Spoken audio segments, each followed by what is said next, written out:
What's up, guys? Trist here with the first edition of Talking About News from www.vgamore.com. I just kind of want to use this to discuss general gaming news, nothing too special. Kind of give my thoughts on a few things out there that I read recently. First thing that I've read was Sony's raising its membership prices for PlayStation Plus by $10 per year. It's a yearly subscription. It's $60 US, $70 Canadian for the year. 3 months, it's $25 US, $30 Canadian. Or that's what it's raising to. That's $10 more than the original price, which would have been $50 and $15. It makes it more expensive than Xbox Live, that's for sure. And because of that, I mean, a lot of people are kind of griping, saying Xbox Live's now the superior online pay-to-play platform, which I've always agreed because I'm a little bit biased. I mean, I just like my Xbox more. But that aside, having to pay more per month without getting like a quality of service increase to go along with it just kind of sucks. And I mean, no one likes paying more for anything that they're already paying, especially if they're not getting anything extra. I mean, Sony's not giving any extra games. They didn't change any of the things that's happening with their online platform, but they did see the need to charge more, which is, you know, never okay with the American people when it's money from their pockets involved. All right, so moving on. In kind of a case of a too little too late, Sony adds two-step verification to its accounts in wake of recent hacking attack. So Sony got hacked again, and I think this is like the third or fourth time, something like that. I'm not even sure. And so because of that, this time they introduced a two-step verification, which I don't think existed before, for their PSN network accounts. They add an optional layer of security, and what this does is if you activate this feature, it requires PSN users to input a verification code, which is sent to you via text message. And you got to put this in addition to your password when you sign into your account. And this is actually recommended. It gives you an additional level of protection from, you know, anyone getting your password into your account. You can enable the two-step verification by going to the PlayStation website. And this is just unfortunate for Sony users. I mean, anybody who has information like, you know, on one of their websites, on your system, your console, your phone, anything Sony made, and you have, you know, your credit card, your debit information. This is just a bummer. I mean, this is the third or fourth time, you know, they're telling people to start using this two-step verification because of this. I personally know somebody whose debit card was charged, I think it was $100 this time, in this whole hacking thing, which caused them to release this two-step verification. And so, I mean, because of that, it's just crazy, you know. It's hard to believe that they haven't learned their lesson until now. You would think they would have figured it out by now, but I guess not. All right, so coming up next, this is something that's got me really excited. This has to do with Resident Evil 7. It looks like some new details have emerged accidentally because of the ESRB, which is, you know, exciting. It's exciting news for me. So Resident Evil is probably my favorite franchise of all time. I mean, I've played Resident Evil 0, I've played Gaiden, I've played the Gamescom version of Resident Evil 2, which is the super weird handheld black and white, like almost calculator looking thing. If it's out there, basically I've tried it. So according to this description that was posted on the U.S. ratings body, the mature rated game stars a man named Ethan searching for his missing wife in a derelict mansion.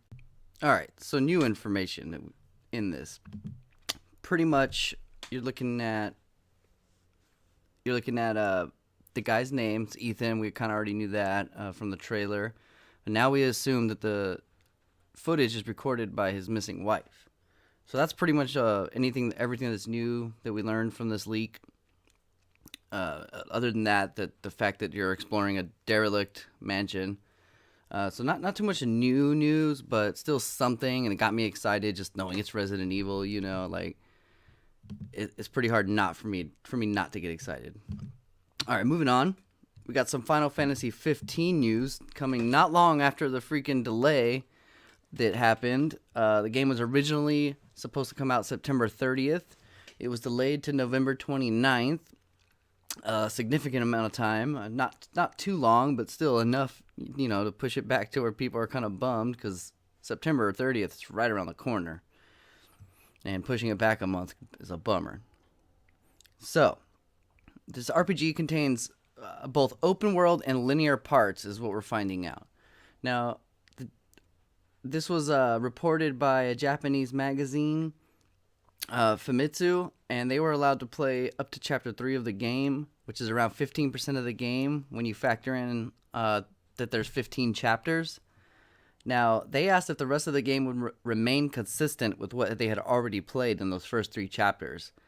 And the creators of the game, or whoever they were interacting with, replied that the second half of the game isn't open world, but instead a lot more linear, which is something that some of the few past Final Fantasies, more recent ones actually, has really been hit for.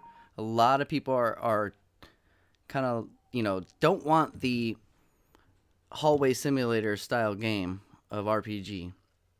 So they said the estimated playtime for this game is around 40 to 50 hours. And if the first half, pretty much 40 to 50 hours.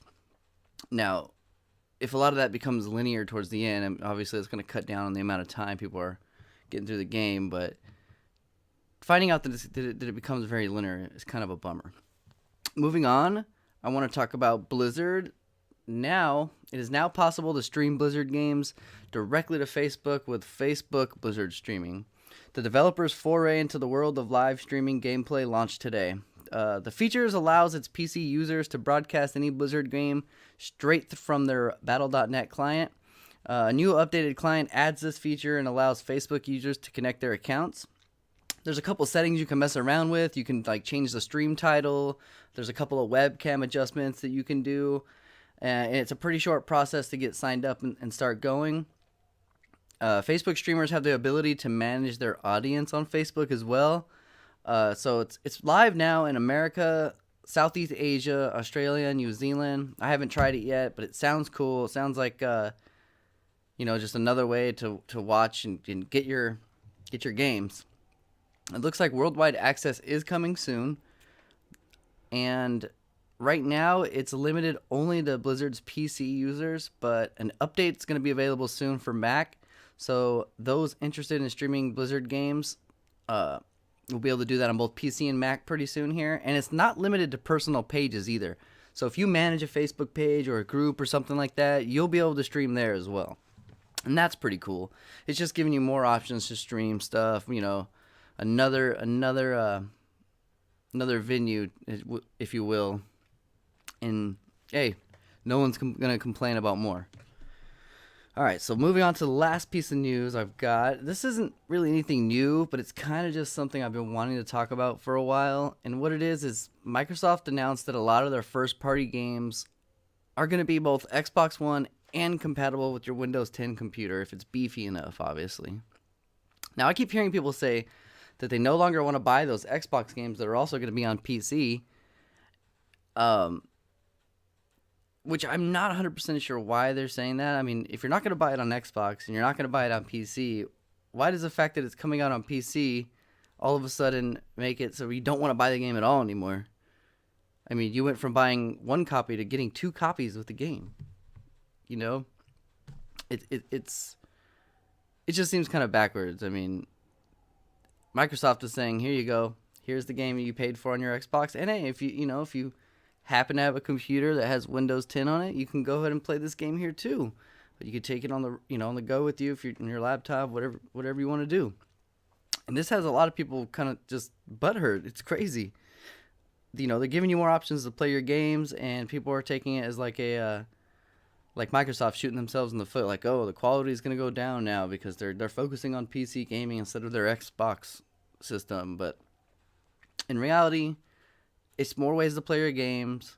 They're giving you, it's more of a value. I mean, you literally are getting 2 copies of the game instead of 1. So that's the last thing I had to say. I wanted to talk about a little bit. I know a lot of people, I might just be hearing a lot of the trolls or the negative Nancy's online instead of a lot louder than the positive Pete's and what have you. But it seems like some people are just never happy with anything. And, you know, with the with you getting 2 copies of the game, I just think it's a good deal. I mean, all around. And that is going to be the last piece of news for today, guys. Thank you for watching. Make sure to go to www.vgamore.com for news and to listen to the podcast. Thank you very much.